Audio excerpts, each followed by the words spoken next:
നമസ്കാരം. എല്ലാ മാന്യ പ്രേക്ഷകർക്കും ആനുകാലികത്തിലേക്ക് സ്വാഗതം. നമസ്കാരം സാർ. നമസ്കാരം സാർ, ഇറാൻ പശ്ചിമേഷ്യയിലാകട്ടെ സംഘർഷം ഏറെ രൂക്ഷമായി മുന്നോട്ട് കൊണ്ടുപോകാനുള്ളൊരു തീരുമാനത്തിൽ തന്നെയാണെന്ന് വേണം മനസ്സിലാക്കാൻ.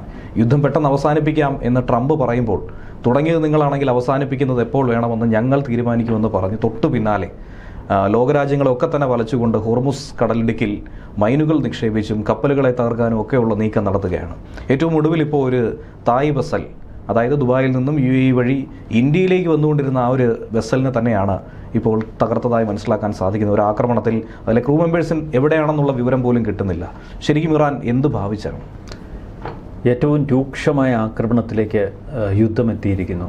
അമേരിക്കൻ പ്രസിഡന്റ് ഡൊണാൾഡ് ട്രംപ് ഇന്ന് പ്രഖ്യാപിച്ചിരിക്കുന്നത് ഇറാൻ ഇതുവരെ കണ്ടിട്ടില്ലാത്ത ആക്രമണം ഇന്ന് രാത്രി ഉണ്ടാകുമെന്ന്. ഇസ്രയേലും അത് ശരിവെച്ചു.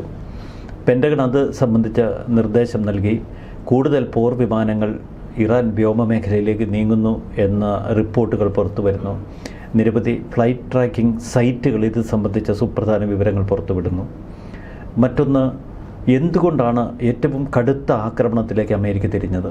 അതിന് വ്യക്തമായ ഒരൊറ്റ ഉത്തരം മാത്രമേ നമുക്കുള്ളൂ. ഈ കഴിഞ്ഞ 24 മണിക്കൂറായി ഇറാൻ്റെ IRGC ഒരു പ്രഖ്യാപനം നടത്തിയിരുന്നു. 24 മണിക്കൂറുകൾക്ക് മുമ്പ് ഞങ്ങൾ ഹോർമുസ് കടലിടുക്ക് ലക്ഷ്യം വയ്ക്കുന്നു. ലോകത്തിൻ്റെ എണ്ണ വിതരണ ശൃംഖലകൾ പൂർണ്ണമായി ഇറാൻ തകർക്കും എന്നായിരുന്നു അവരുടെ പ്രഖ്യാപനം. ഈ പ്രഖ്യാപനം വന്ന് പിന്നീട് നമ്മൾ കേൾക്കുന്നത് 3 എണ്ണ ടാങ്കറുകൾക്ക് നേരെയുള്ള ആക്രമണമാണ്. 3 വെസലുകൾ, വലിയ ഷിപ്പുകൾ, വലിയ കപ്പലുകളാണ്. അത് ഇന്ത്യയിലേക്ക് വന്ന ഒരു കപ്പൽ, അതാണ് ഏറ്റവും ആദ്യം ആക്രമിക്കപ്പെട്ടത്. ഒമാൻ തീരത്ത് നിന്ന് വളരെ ദൂരെയൊന്നും അല്ലാതിരുന്ന കപ്പൽ. എന്തുകൊണ്ടാണ് ഇത്തരമൊരു ആക്രമണത്തിലേക്ക് ഇറാൻ തിരിഞ്ഞത്? അത് ലോകരാജ്യങ്ങളിൽ കടുത്ത ഒരു സമ്മർദ്ദം കൊടുക്കുക എന്ന ലക്ഷ്യത്തിലാണ്. യുദ്ധത്തിൻ്റെ കെടുതി നമ്മൾ കേരളം ഉൾപ്പെടെ അനുഭവിച്ചു തുടങ്ങി. ഇന്നലെ രാവിലെ മുതൽ കേരളത്തിൽ പാചകവാതകത്തിന് വേണ്ടിയുള്ള നെട്ടോട്ടമാണ് ജനങ്ങൾ. പ്രത്യേകിച്ച് ഹോട്ടലുകൾ, വാണിജ്യ സ്ഥാപനങ്ങൾ, അവർക്കൊന്നും പാചകവാതകം വിതരണം ചെയ്യേണ്ടതില്ല എന്ന് കമ്പനികൾക്ക് കേന്ദ്ര സർക്കാർ നിർദ്ദേശം നൽകി. കമ്പനികൾ ഡീലർമാർക്ക് നിർദ്ദേശം നൽകി. ഇന്നലെ രാവിലെ മുതൽ കൊമേഴ്ഷ്യൽ സിലിണ്ടറുകൾ വിതരണം ചെയ്യുന്നില്ല. പകരം കൊമേഴ്ഷ്യൽ സിലിണ്ടറുകൾ വളരെ അത്യാവശ്യ ഘട്ടത്തിൽ ആശുപത്രികൾക്ക്, അംഗൻവാടി, അത്തരം സംവിധാനങ്ങൾക്ക് മാത്രമേ നൽകാവൂ എന്ന് സർക്കാർ ഉത്തരവിട്ടിട്ടുണ്ട്. ഇതിൽ ശ്രദ്ധേയമായ ഒരു കാര്യം കൂടിയുണ്ട്. ഇന്ത്യൻ പാചകവാതകത്തിൻ്റെ ഉൽപ്പാദനത്തിൽ 85% ഗാർഹിക മേഖലയിലേക്കാണ്. ഗാർഹികേതര ഉപയോഗങ്ങൾക്ക് നൽകുന്ന ആകെ 15%. അത് ആദ്യം സർക്കാർ വെട്ടിച്ചുരുക്കിയിരിക്കുന്നു. കടുത്ത നിയന്ത്രണം ഏർപ്പെടുത്തി. പൂർണ്ണമായും ഇന്ധന ശേഖരം തീർന്നിരിക്കുന്നു ഇന്ത്യക്ക്, പ്രത്യേകിച്ച് പാചകവാതകത്തിൻ്റെ കാര്യത്തിൽ. അതുകൊണ്ടാണ് ഇത്തരം കടുത്ത നടപടികളിലേക്ക് തിരിഞ്ഞത്.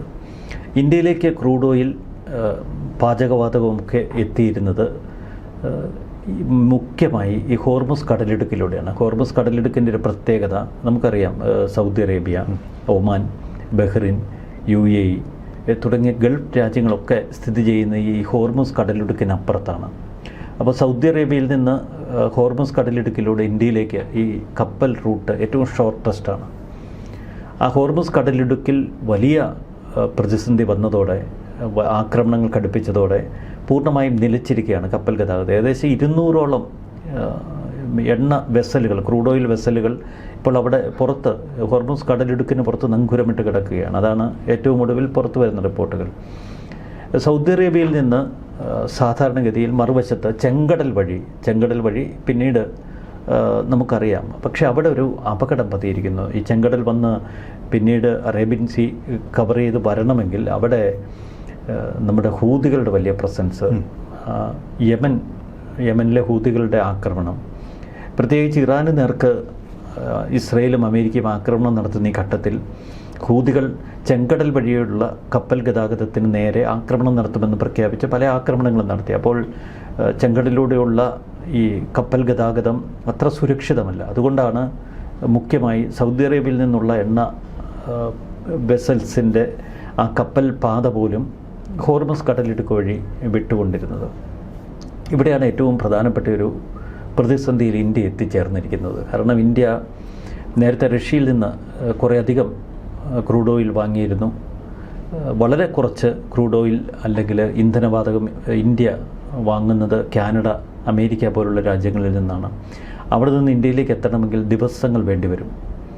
മറ്റെല്ലാ കപ്പൽ റൂട്ടുകളും 20 ദിവസത്തിന് മുകളിൽ സമയമെടുക്കുന്നുണ്ട്. പക്ഷേ റഷ്യയിൽ നിന്ന് ഒരു കൊറിഡോറുണ്ട്, മാരിടൈം കൊറിഡോർ. അത് ചൈന കടൽ ചുറ്റി മലാക്ക വഴി നമ്മുടെ ചെന്നൈ ഭാഗത്ത് വരുന്നൊരു കപ്പൽ ചാലാണ്. 20 ദിവസമാണ് റഷ്യയിൽ നിന്ന് ഇവിടെ ഇന്ധനം എത്തണമെങ്കിൽ വേണ്ടിവരുന്ന ദിവസം. ഇന്നലെയാണ് അമേരിക്ക ഇന്ത്യക്ക് ഇളവ് നൽകുന്നത്, റഷ്യയിൽ നിന്ന് വീണ്ടും ക്രൂഡ് ഓയിൽ വാങ്ങാനുള്ളൊരു ഇളവ്. കാരണം ഇന്ത്യ പ്രതിസന്ധിയിലാകുന്നു എന്ന വിവരം കേന്ദ്ര സർക്കാർ, പ്രത്യേകിച്ച് പ്രധാനമന്ത്രി അമേരിക്കയെ ധരിപ്പിച്ചു. ഈ പാചകവാതകം മാത്രമല്ല, ഇന്ധന വിതരണം നിലച്ചാൽ ഇന്ത്യ പൂർണ്ണമായും പ്രതിസന്ധിയിലാകും. കാരണം ആഭ്യന്തര ഉൽപ്പാദനം വളരെ കുറവാണ്. ആഭ്യന്തര ഉൽപ്പാദനം നടത്തുന്ന എണ്ണ കമ്പനികളോട് ഉൽപ്പാദനം ഇരട്ടിയാക്കാൻ ഇന്ത്യ ഇതിനകം നിർദ്ദേശം നൽകി കഴിഞ്ഞു. പക്ഷേ അതുകൊണ്ടൊന്നും ഒരു പ്രയോജനമില്ല. പാചകവാതകം നിലച്ചാൽ ഇന്ത്യ അക്ഷരാർത്ഥത്തിൽ നടുങ്ങിപ്പോകും. കാരണം നമുക്കറിയാം, തിരുവനന്തപുരത്തെ ഇപ്പോഴത്തെ സാഹചര്യം അറിയാം. ഇവിടെ ഹോട്ടലുകൾ പ്രവർത്തിക്കാൻ അവർക്ക് 3 അല്ലെങ്കിൽ 4 ദിവസത്തെ പാചകവാതകം മാത്രം മിക്ക ഹോട്ടലുകൾക്കും അവരുടെ കയ്യിലുള്ളൂ. ഇന്ന് മറ്റു പല ഹോട്ടലുകളിലും ഭക്ഷണം കിട്ടാനില്ല.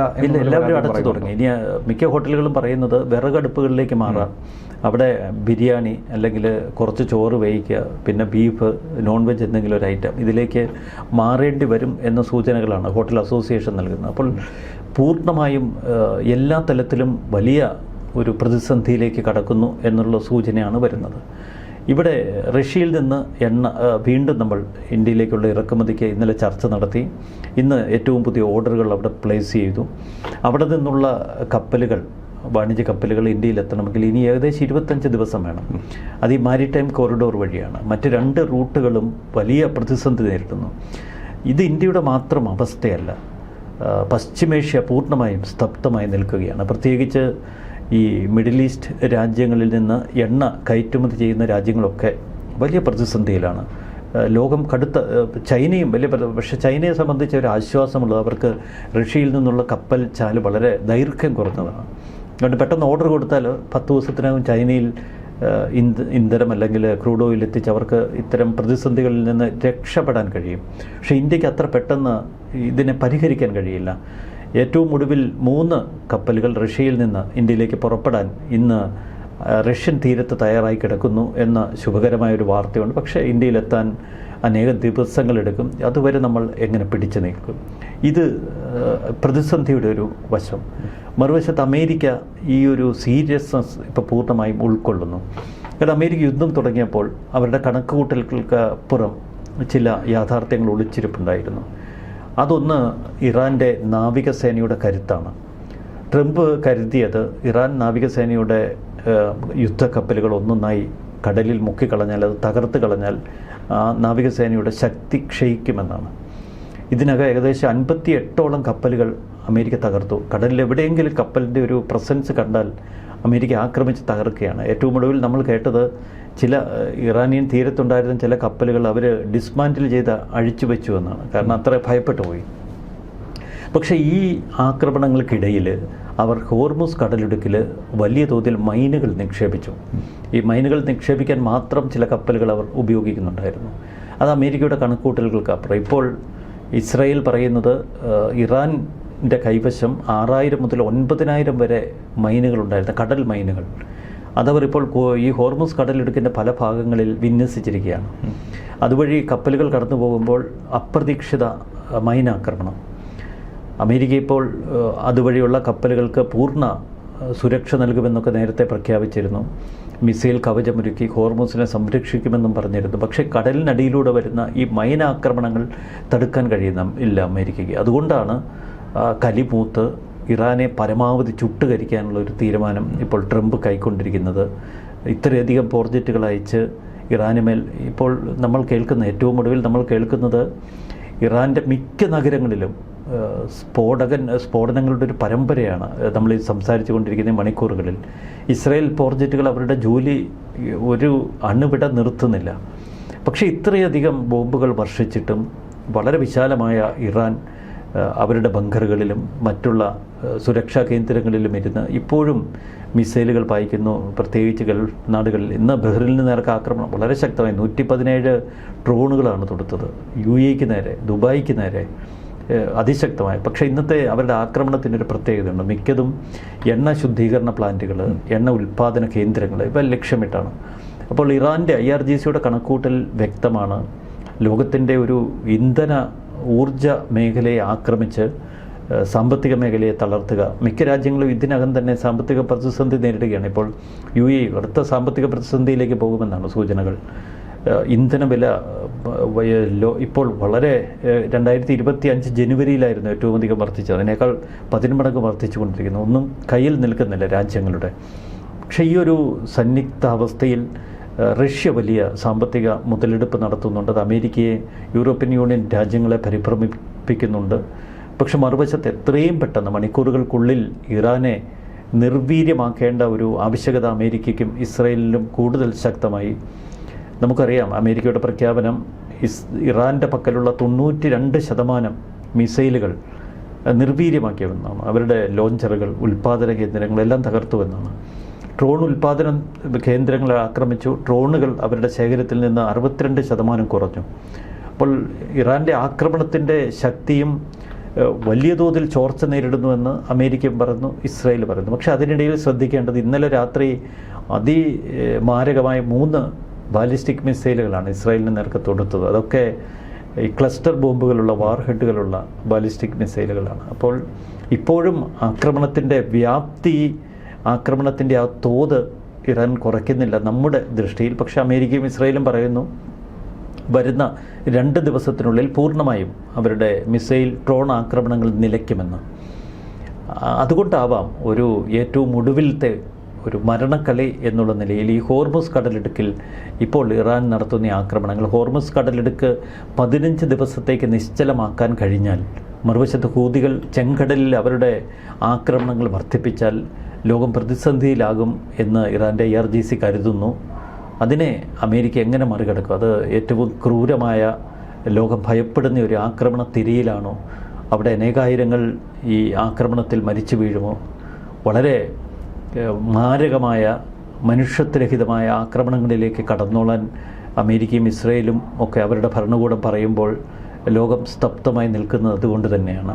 ഈ ഘട്ടത്തിൽ ചോദിക്കുന്ന ഒരു പ്രധാനമായും ഉയരുന്ന ഒരു വിഷയമുണ്ട്. തുടക്കത്തിൽ എന്തിനാണ് GCC രാജ്യങ്ങളിലെ ചില മേഖലകളെ ലക്ഷ്യം വെച്ച് ഇറാൻ ആക്രമണം നടത്തുന്നതെന്ന് ചോദിച്ചപ്പോൾ ഈ രാജ്യങ്ങളെയല്ല ലക്ഷ്യം വയ്ക്കുന്ന, അമേരിക്കൻ സൈനിക ബേസുകളെയാണ് ലക്ഷ്യം വയ്ക്കുന്നതെന്ന് പറഞ്ഞു. പക്ഷേ ഇപ്പോൾ അടുത്ത ഘട്ടം എന്ന രീതിയിൽ ഈ പറഞ്ഞതുപോലെ എണ്ണ സംഭരണ ശുദ്ധീകരണ ശാലകളെ ഒക്കെ തന്നെ ലക്ഷ്യം വയ്ക്കുന്നു എന്ന് പറയുമ്പോൾ അത് ആ രാജ്യത്തിന് തന്നെ ഭീഷണിയാകുന്ന രീതിയിലാണ് മാറുന്നത്. അപ്പോൾ നേരിട്ട് GCC രാജ്യങ്ങളുമായി യുദ്ധം പ്രഖ്യാപിച്ച് മറ്റു രാജ്യങ്ങളെ കൂടി ഇതിൽ പങ്കെടുപ്പിക്കാനുള്ളൊരു തന്ത്രപരമായ നീക്കമാണോ ഇറാൻ നടത്തിപ്പോരുന്നത്? അല്ല, അമേരിക്കയ്ക്ക് അങ്ങനെ ഒരു ബഹുതല ആക്രമണത്തിന് ഇപ്പോൾ മുതിരാൻ കഴിയില്ല. ഈ GCC രാജ്യങ്ങളുടെ, നമുക്കറിയാം UAE, മിക്ക ഗൾഫ് കൺട്രീസും അവരുടെ പ്രതിരോധ സംവിധാനവും അവരുടെ പ്രതിരോധ നിരയുമൊക്കെ ഏൽപ്പിച്ചിരിക്കുന്ന അമേരിക്ക. ഇതൊരു കോൺട്രാക്റ്റ് വ്യവസ്ഥയിലാണ്. അപ്പോൾ ഒരു യുദ്ധമുണ്ടായാൽ അമേരിക്കയുമായി ഇവരൊക്കെ ഒരു കരാറിൽ ഏർപ്പെട്ടിട്ടുണ്ട്. അമേരിക്ക പരസ്യമായി അവിടെ എത്തി ഈ ഗൾഫ് രാജ്യങ്ങളെ സംരക്ഷിക്കുമെന്ന്. അപ്പോൾ അത്തരമൊരു കരാർ നിലനിൽക്കുന്നത് കൊണ്ട് ഒരു ബഹുതല യുദ്ധത്തിലേക്ക് ഇപ്പോൾ കടന്നാൽ അമേരിക്ക കൂടുതൽ സമ്മർദ്ദത്തിലാകും. പക്ഷെ എന്നാൽ ബഹുതല യുദ്ധത്തിലേക്ക് കടന്നാൽ ഇറാനെ അത് കൂടുതൽ മോശമായി ബാധിക്കും. കാരണം മറ്റ് രാജ്യങ്ങൾക്ക് മേൽ, അവരുടെ ജനങ്ങളുടെ മേൽ ആക്രമണത്തിന് ഇറാൻ മുതിർന്നാൽ ഗൾഫ് രാജ്യങ്ങൾ ഒരുമിച്ച്, സൗദി അറേബ്യ പോലുള്ള രാജ്യങ്ങൾ ഒരുമിച്ച് നിൽക്കും. അവിടെ ടർക്കിയുടെ നിലപാട് അത് കൂടുതൽ സന്ദേഹമുണർത്തും ഇറാനെ സംബന്ധിച്ച്. ടർക്കി ഗൾഫ് രാജ്യങ്ങൾക്കൊപ്പം നിൽക്കാനുള്ള ഒരു ഔദ്യോഗിക തീരുമാനമെടുത്താൽ അത് കൂടുതൽ പ്രശ്നങ്ങൾ വഷളാക്കും. ഇതിനേക്കാൾ വെട്ടിലാകുന്ന മറ്റൊരു കാര്യം കൂടിയുണ്ട്. പാകിസ്ഥാനും സൗദിയും തമ്മിലൊരു പ്രതിരോധ കരാർ ഉടമ്പടിയുണ്ട്. അപ്പോൾ സൗദി പരസ്യ യുദ്ധമുന്നണിയിലേക്ക് വന്നാൽ പാകിസ്ഥാൻ അതിൽ അണിചേരേണ്ടി വരും. ഇത്തരമൊരു ഘട്ടത്തിൽ ഏറ്റവും വലിയ സമ്മർദ്ദത്തിലാവുന്നത് റഷ്യ ആയിരിക്കും. റഷ്യയെ സംബന്ധിച്ച് ഇറാനെ സംരക്ഷിക്കാനുള്ളൊരു ബാധ്യതയുണ്ട്. പക്ഷേ ഈ കൂട്ടമായി രാജ്യങ്ങളുടെ ആക്രമണം ഉണ്ടായാൽ ടർക്കിയുടെ നിലപാട്, ടർക്കിയുടെ നേർക്ക് ആക്രമണം നടത്തിയ നാറ്റോ സഖ്യരാജ്യമാണ്. യൂറോപ്യൻ യൂണിയൻ രാജ്യങ്ങൾ ഉൾപ്പെടെ കളത്തിലേക്ക് വരും. അത് ഏറ്റവും മോശമായൊരു സാഹചര്യം സൃഷ്ടിക്കും. കാരണം നാറ്റോ അംഗരാജ്യങ്ങളിൽ ഒരു രാജ്യത്തെ മറ്റൊരു രാജ്യം ആക്രമിച്ചാൽ അവരെ സംരക്ഷിക്കേണ്ടത് നാറ്റോ സഖ്യത്തിൻ്റെ ഉത്തരവാദിത്തമാണ്. അപ്പോൾ ടർക്കിക്ക് നേരെ ഇറാൻ ആക്രമണം നടത്തിയാൽ അത് കൂടുതൽ രൂക്ഷമായ തലത്തിലേക്ക് പോകും. അതുകൊണ്ടാണ് യൂറോപ്യൻ യൂണിയൻ രാജ്യങ്ങളിപ്പോൾ വളരെ നിസ്സംഗതയോടെ ഈ യുദ്ധം നോക്കി നിൽക്കുന്നത്. അമേരിക്ക അവരുടെ ജോലി അങ്ങ് ചെയ്ത് തീർക്കട്ടെ എന്നുള്ള ഒരു പരസ്പര ധാരണയുടെ ഭാഗമായിട്ടാണ്. മറുവശത്ത് ഇസ്രായേൽ, അവർ ഇപ്പോഴും ലോകത്തിന് മുന്നിൽ ഒരു അത്ഭുതമായി തുടരുകയാണ്. കഴിഞ്ഞ ഫെബ്രുവരി 28-നാണ് ഇറാനുമായുള്ള യുദ്ധം തുടങ്ങിയത്. 28 കഴിഞ്ഞിപ്പോൾ ഏകദേശം 10 ദിവസത്തിലധികമായി തുടർച്ചയായി ബോംബാക്രമണങ്ങൾ. ഇത്രയധികം ടൺ സ്ഫോടക വസ്തുക്കൾ ഇറാനുമേൽ പെയ്യിക്കാൻ എങ്ങനെ ഇസ്രായേലിന് കഴിയുന്നു? ഇത്ര വലിയ യുദ്ധോപകരണങ്ങളുടെ ശേഖരം ഒരു കുഞ്ഞൻ രാജ്യത്തിന്, 1 കോടി മാത്രം ജനസംഖ്യയുള്ള ഒരു രാജ്യത്തിൻ്റെ കയ്യിൽ ഉണ്ട് എന്നത് അത്ഭുതകരമാണ്. മറുവശത്ത് നമ്മൾ കാണുന്നു ഇറാൻ്റെ മാധ്യമങ്ങൾ, സോഷ്യൽ മീഡിയയിലെ ആഘോഷങ്ങൾ. നെതന്യാഹു കൊല്ലപ്പെട്ടു എന്നുള്ള തലത്തിൽ കേരളത്തിലെ ചില മാധ്യമങ്ങളും 2 ദിവസമായി ആഘോഷിക്കുകയാണ്. ഒരു AI ഫോട്ടോയാണ് നെതന്യാഹു ഇങ്ങനെ റബിൾസിൻ്റെ ഇടയിൽ മരണത്തോട് മല്ലടിക്കുന്ന ഒരു കാഴ്ച. പിന്നീട് നെതന്യാഹു കൊല്ലപ്പെട്ടു, ഇസ്രായേൽ ആ വാർത്ത മൂടി വച്ചിരിക്കുകയാണെന്ന തലത്തിൽ AI യുദ്ധം നടത്തി ഇറാൻ ഒരു വിധത്തിൽ ആശ്വസിക്കുമ്പോൾ, മറുവശത്ത് കടന്നാക്രമണങ്ങളുടെ ഏറ്റവും ഭീകരമായ തലത്തിലേക്ക് അമേരിക്കയും ഇസ്രായേലും കടക്കുന്നു. ഈ ഒരു പ്രതിസന്ധി ഇനി എത്ര ദിവസം നീണ്ടു പോകുമെന്നതിന് കൃത്യമായ ഉത്തരവില്ല. എന്നിരുന്നാൽ പോലും ഇത് നീണ്ടു പോയാൽ ഇന്ത്യ ഇപ്പോൾ വളരെ രൂക്ഷമായൊരു പ്രതിസന്ധിയിലൂടെ പോകുന്നു. ഇനി മുന്നോട്ട് പോകുമ്പോൾ ഇത് ആകെ താറുമാറാക്കില്ലേ എല്ലാ സംവിധാനങ്ങളെയും? അല്ല, ഇത് നമ്മളെ വല്ലാണ്ട് ബാധിക്കും. നമുക്ക് ഇതുവരെ യുദ്ധം നമ്മുടെ അയൽ രാജ്യത്ത് നടക്കുന്നതായിരുന്നു. പക്ഷേ അതിൻ്റെ കെടുതി ഇന്ത്യയിലേക്ക് വന്നു തുടങ്ങി. നമ്മുടെ കൊച്ചു കേരളത്തിൽ വന്നു. എന്തിന്? ഈ തിരുവനന്തപുരത്ത് ഓരോ പട്ടണങ്ങളിലും വീടുകളിലെ അടുക്കളയിലേക്ക് വരുന്നു. ഇപ്പോൾ ഉത്തരാഖണ്ഡ് സർക്കാർ പറയുന്നു വിറക് വിതരണം അവർ തുടങ്ങാൻ പോവുകയാണെന്ന് അവരുടെ സംസ്ഥാനത്ത്. അപ്പോൾ എത്രമാത്രം ഭീതിതമാണ് കാര്യങ്ങൾ എന്നതിത് വ്യക്തമാക്കുന്നത്. കാരണം 20-25 ദിവസം കൊണ്ട് റഷ്യയിൽ നിന്ന് ഇനി ക്രൂഡ് ഓയിൽ വന്ന് പാചകവാതവും മറ്റ് രാജ്യങ്ങളിൽ നിന്നെത്തിച്ച് ഇത് വിവിധ ഇന്ത്യൻ ഓയിൽ അല്ലെങ്കിൽ മറ്റ് കമ്പനികളുടെ എണ്ണ സംഭരണശാലകളിൽ എത്തിച്ച് ഇത് വിതരണ പാതകൾ വഴി ഓരോ വീടുകളിൽ അല്ല കൊമേഴ്ഷ്യൽ സ്ഥാപനങ്ങളിലെത്താൻ ദിവസങ്ങൾ വേണ്ടിവരും. ഇതിനെ എങ്ങനെ അതിജീവിക്കും? ഇന്ത്യയുടെ കരുതൽ ശേഖരത്തെക്കുറിച്ച് ഇപ്പോഴും കമ്പനികൾ ഒരു ചെറിയ ഒളിച്ചുകളി നടത്തുന്നുണ്ട്. എത്രമാത്രം കരുതൽ ശേഖരമുണ്ട്, നമ്മൾ സുരക്ഷിതരാണ് എന്ന് കേന്ദ്ര സർക്കാർ പറയുമ്പോഴും ഒരു ഭയം നമുക്കൊക്കെ ഉള്ളിലുണ്ട്.